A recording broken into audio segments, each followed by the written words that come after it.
So OnePlus 12 ഇന്ത്യയിൽ launch ചെയ്യാണ്. ഏകദേശം ജാനുവരി 23 ലോഞ്ചിങ് കാര്യങ്ങളൊക്കെ വരുന്നത് കേട്ടോ. സോ ഒരു അടിപൊളി ഫോണാണ്, ഫീച്ചർ വൈസ് വേറെ ലെവൽ ഫോണാണ്.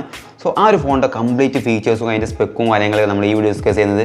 അതിൻ്റെ ഏകദേശം പ്രൈസും കാര്യങ്ങളൊക്കെ എത്ര ആയിരിക്കും എന്നൊക്കെ കംപ്ലീറ്റ് വീഡിയോ നമ്മൾ ഈ ഒരു വീഡിയോയിൽ ഡിസ്കസ് ചെയ്യുന്നത്. കംപ്ലീറ്റ് ഫീച്ചേഴ്സ് ഈ വീഡിയോ ഡിസ്കസ് ചെയ്യുന്നുണ്ട്.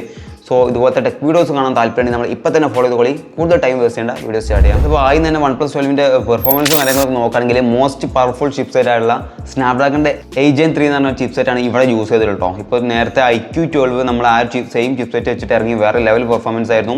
സോ ഈ രണ്ട് ഫോണിൻ്റെ കമ്പാരിസൺ ചെയ്തിട്ടുള്ള ഒരു വീഡിയോ നമ്മൾ വൈകാതെ ചെയ്യുന്നതായിരിക്കും കേട്ടോ. സോ നമുക്ക് വേണമെങ്കിൽ ജസ്റ്റ് ഒന്ന് കമൻറ്റ് ചെയ്യാം. ഇപ്പോൾ ഏതായാലും പെർഫോമൻസ് നോക്കുകയാണെങ്കിൽ സ്നാപ്ഡ്രാഗണിൻ്റെ 8 Gen 3 എന്നുള്ള ചിപ്സെറ്റാണ് ഇവിടെ OnePlus 12 വരുന്നത്. Adreno 750 ആണ് GPUം കാര്യങ്ങളൊക്കെ വരുന്നത് കേട്ടോ.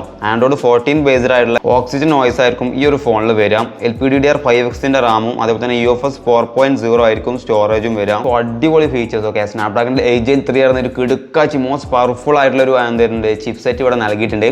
നമ്മുടെ iQ12 ഒരു എതിരാളി ആയിരിക്കും നമ്മുടെ OnePlus 12 വരവ് കേട്ടോ. എന്തായാലും ഫോൺ ഇറങ്ങട്ടെ എന്നിട്ട് തീരുമാനിക്കും. പെർഫോമൻസ് വൈസ് നല്ല അടിപൊളി പെർഫോമൻസ് ആണ്, വേറെ ഒന്നും പറയാനില്ല. നെക്സ്റ്റ് ആയിട്ട് ഫോണിൻ്റെ ഡിസ്പ്ലേ കാര്യങ്ങളൊക്കെ നോക്കുകയാണെങ്കിൽ എങ്ങനെയുണ്ട് നോക്കാം. ഓക്കെ, ഫീച്ചേഴ്സ് നോക്കുകയാണെങ്കിൽ 6.82 ഇഞ്ചിൻ്റെ ഒരു വലിയ ഡിസ്പ്ലേ ഒക്കെ 6.82 ഇഞ്ചിൻ്റെ ഒരു AMOLED ഡിസ്പ്ലേ ആണ് ഇവിടെ OnePlus നൽകിയുള്ളത്. 120 Hz റീഫ്രഷ് റേറ്റ് വരുന്നുണ്ട്. HDR10+ സപ്പോർട്ട് വരുന്നുണ്ട്. 510 ppi ആണ് പിക്സൽ ഡെൻസിറ്റി വരുന്നത്. Gorilla Glass Victus 2 പ്രൊട്ടക്ഷനും OnePlus ഈ ഡിസ്പ്ലേക്ക് നൽകിയിട്ടുണ്ട്. പിന്നെ ബ്രൈറ്റ്നസ് ലെവൽ നോക്കുകയാണെങ്കിൽ 600 nits ആണ് നമ്മുടെ ഫീച്ചേഴ്സിൽ കാണിക്കുന്നത്. പക്ഷേ എനിക്ക് തോന്നുന്നില്ല ഒരു ഫ്ലാഗ്ഷിപ്പ് ഫോണിന് 600 nits ഒക്കെ ആയിരിക്കും വരാന്ന്. കാരണം നമ്മുടെ iQ12 ഏകദേശം 3000 nits മോസ്റ്റ് ഇപ്പോൾ ഉള്ളതിൽ വെച്ച് അത്യാവശ്യം നല്ല രീതിക്ക് എന്താ പറയുക ബ്രൈറ്റ്നസ് ലെവലുള്ളത് iQ12 ആണ്. ആ ഒരു ഫോണിൻ്റെ ഫ്രണ്ടിലേക്ക് ഈ ഒരു 600 nits വെച്ചിട്ട് ഒരിക്കലും OnePlus വരില്ല. എന്തായാലും അത് നമ്മൾ ഫോൺ ഇറങ്ങിയതിന് ശേഷം അപ്ഡേറ്റ് ചെയ്യുന്നതായിരിക്കും. എന്തായാലും ഡിസ്പ്ലേ വൈസ് എനിക്ക് തോന്നുന്നു നല്ലൊരു ഡിസ്പ്ലേ, അത്രയും നല്ലൊരു വ്യൂവിങ് എക്സ്പീരിയൻസ് തരുന്ന ഒരു ഡിസ്പ്ലേ ഉണ്ടോ. നമുക്ക് നല്ല രീതിക്ക് നല്ല സൈസ് ഉള്ള അത്യാവശ്യം നല്ലൊരു ക്വാളിറ്റിയുള്ള ഒരു AMOLED ഡിസ്പ്ലേ നൽകിയിട്ടുണ്ട്. നിങ്ങൾ മൂവീസൊക്കെ കാണുന്ന ഒരാളാണ്, തീർച്ചയായിട്ടും നമുക്ക് പറ്റുന്ന ഒരു അടിപൊളി ഡിസ്പ്ലേ ആയിരിക്കും. നെക്സ്റ്റ് ആയിട്ട് ക്യാമറ നോക്കിയാലോ. ഇപ്പോൾ ട്രെൻഡായി നിൽക്കുന്ന സംഭവമാണല്ലോ ഒപ്റ്റിക്കൽ ലെൻസും കാര്യങ്ങളൊക്കെ.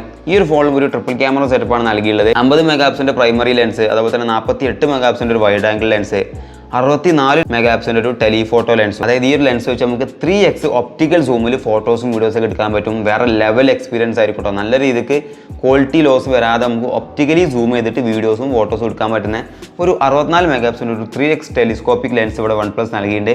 എനിക്ക് തോന്നുന്നു നല്ലൊരു അടിപൊളി പിക്ചേഴ്സും ഫോട്ടോസൊക്കെ പോർട്രേറ്റ്സൊക്കെ നമുക്ക് എടുക്കാൻ പറ്റും. പിന്നെ അത് മാത്രമല്ല നമുക്ക് ഒപ്റ്റിക്കൽ ഇമേജ് സ്റ്റെബിലൈസേഷൻ വരുന്നുണ്ട്. 8K വീഡിയോ സപ്പോർട്ടും കാര്യങ്ങളൊക്കെ വരുന്നുണ്ട് കേട്ടോ. സോ ക്വാളിറ്റി വൈസ് എനിക്ക് തോന്നുന്നു നല്ലൊരു ക്വാളിറ്റിയുള്ള ഒരു ക്യാമറ തന്നെ ആയിരിക്കും OnePlusൽ വരിക. പിന്നെ ഫ്രണ്ട് ക്യാമറ നോക്കുകയാണെങ്കിൽ 32 മെഗാപിക്സലിൻ്റെ ഒരു സിംഗിൾ പഞ്ച് ഹോൾ ക്യാമറയാണ് നൽകിയുള്ളത്. ഫ്രണ്ടിൽ 4K കാര്യങ്ങളൊക്കെ സപ്പോർട്ട് ചെയ്യുന്നുണ്ട്. സോ ക്വാളിറ്റി വൈസ് എനിക്ക് തോന്നുന്നു ഫ്രണ്ടും ബാക്കും നല്ല രീതിക്ക് ക്വാളിറ്റി കിട്ടുന്ന ഒരു ക്യാമറ സെറ്റപ്പാണ് OnePlus 12 OnePlus നൽകിയുള്ളത്. സോ ക്യാമറ നല്ല രീതിക്ക് സാറ്റിസ്ഫൈഡ് ഉള്ള ഒരു ക്യാമറയാണ്. പിന്നെ ഈ ഫോണിൻ്റെ ബാറ്ററി ബാക്കും കാര്യങ്ങൾ നോക്കുകയാണെങ്കിൽ 5400 mAh ഒരു ബാറ്ററി ബാക്കപ്പാണ് എന്നുള്ളത്. 100 വാട്ടിൻ്റെ ഒരു സൂപ്പർ വോക്ക് ഫാസ്റ്റ് ചാർജിങ് നൽകിയിട്ടുണ്ട്. ഏകദേശം 26 മിനിറ്റ് കൊണ്ട് 100% ചാർജ് ആവുമെന്നാണ് പറയുന്നത്. സോ അരമണിക്കൂറിൻ്റെ ഉള്ളിൽ 100% ചാർജ് ആവും കേസ്. ഓക്കെ, വേറെ ലെവൽ 5400 mAh ബാറ്ററി. സോ വേറെ ലെവൽ എക്സ്പീരിയൻസ് ആയിരിക്കും. നല്ല രീതിക്ക് എന്തായാലും ഒരു 1 day 2 day ബാറ്ററി ബാക്കപ്പ് ഒക്കെ നമുക്ക് എന്തായാലും OnePlus 12 കിട്ടും എന്നാണ് എൻ്റെ ഒരു പ്രതീക്ഷ. എന്തായാലും ഫോൺ ഇറങ്ങേണ്ട കേസ് ഓക്കെ നമുക്ക് നോക്കാം. 220 ഗ്രാമാണ് ഫോണിൻ്റെ വെയിറ്റ് വരുന്നത്. 9.1 mm തിക്നെസ്സും വരുന്നുണ്ട്. സോ അത്യാവശ്യം നല്ല രീതിക്ക് വെയിറ്റും കുറച്ച് തിക്കായിട്ടുള്ള ഫോണാണ് കേട്ടോ. നിങ്ങളൊരു സ്ലിം ആൻഡ് വെയിറ്റ്ലെസ് ആയിട്ടുള്ള ഒരു ഫോൺ നോക്കുന്നെങ്കിൽ നിങ്ങൾക്കിത് നിരാശപ്പെടുന്ന ഒരു സംഭവമാണ്. കാരണം കുറച്ചൊരു വെയിറ്റ് വരുന്നുണ്ട്, അതേപോലെ തന്നെ കുറച്ച് തിക്കായിട്ടുള്ള ഫോണാണ്.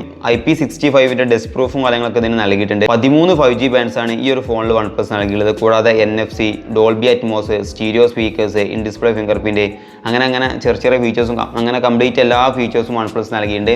സോ എന്തായാലും ഫോൺ എനിക്ക് അടിപൊളിയായിട്ട് തോന്നിയിട്ടുണ്ട്. നല്ലൊരു ക്യാമറ, നല്ല ഡിസ്പ്ലേ, നല്ല പെർഫോമൻസ്, നല്ല ബാറ്ററി ബാക്കപ്പ്, ഓക്കെ എല്ലാം നല്ല കാര്യങ്ങളാണ് OnePlus നൽകിയുള്ളത്. എന്തായാലും ഫോൺ ഇറങ്ങിയതിന് ശേഷം ഡീറ്റെയിൽഡ് ആയിട്ട് നമുക്കൊരു വീഡിയോ ചെയ്യാം. പിന്നെ കറൻറ്റ്ലി ഇതിൻ്റെ പ്രൈസ് നോക്കുകയാണെങ്കിൽ നമുക്ക് തോന്നുന്നു iQ12 ഒക്കെ ഏകദേശം 53 റേഞ്ചിലാണ് വരുന്നത്. ഈ ഒരു ഫോൺ ആ ഒരു പ്രൈസോ അതിൻ്റെ ബിലോ ഒക്കെ ആണെങ്കിൽ വേറെ ലെവലായിരിക്കും. നമ്മുടെ iQ12 ഒരു കനത്ത എതിരാളിയായിരിക്കും നമ്മുടെ OnePlus 12 കേട്ടോ. എന്തായാലും ഇതിൻ്റെ രണ്ടിൻ്റെ കമ്പാരിസൺ വീഡിയോ നമ്മൾ ഉടനെ ചെയ്യുന്നതായിരിക്കും. ഇതുപോലത്തെ വീഡിയോസ് കാണാൻ താല്പര്യം ഇപ്പം തന്നെ നമ്മൾ ഫോളോ ചെയ്യാം. സോ പുതിയൊരു വീഡിയോ നമുക്ക് വീണ്ടും കണ്ടിട്ട് വരെ ഗുഡ് ബൈ.